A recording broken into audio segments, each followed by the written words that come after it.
actually have something to tell you, and I'm a little bit embarrassed because of where we are, but see, I have a kind of love-hate relationship with social media.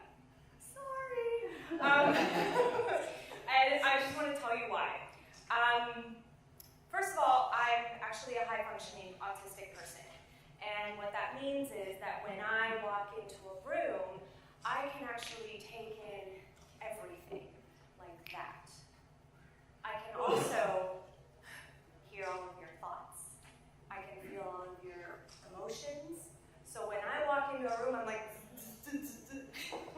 so imagine me flipping through Facebook.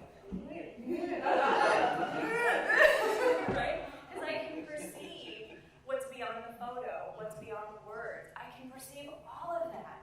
So that's kind of why I hate social media. But at the same time, I love social media because I'm also introverted. How did I get so lucky, right? So I can actually run my 3 businesses, which are totally global, from my house, in my room, sitting there all by myself. Hi, how you doing? That is totally why I love social media. Now, it can sometimes be a little bit difficult for me. My first language is actually energy. And sometimes you can't really put words to the energy, right? Has anyone ever had that? Like you walk into a room and people have been fighting and you're like, right? Anyone? Or you have that like feeling that someone's gonna call you, or you think about someone and then the phone rings and it's them, right? So that's my first language. But for those moments when the energy and the words match, that's magic. So somehow, with my love-hate relationship in social media, I have 7,000 people on my Facebook profile page, and I'm like, how did that happen? And I looked at it, and it was those moments when the energy matched the words. Those moments when I was truly being vulnerable, and I was truly being me, that I was able to reach through social media into someone's heart.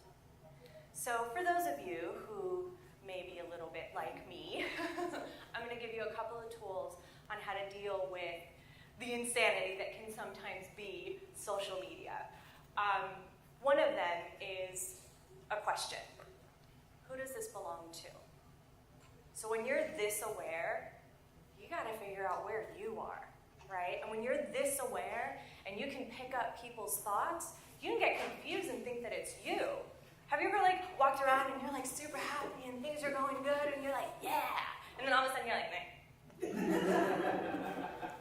I'm mad. And then maybe 10 minutes later your sister calls you that, there's been a problem and you're like, okay. So that question, who does this belong to, right, can open this space for you to be you. And when you're communicating in social media, you have to be you. Because there are the people out there who can perceive when you're not being authentic. And that's not going to create much.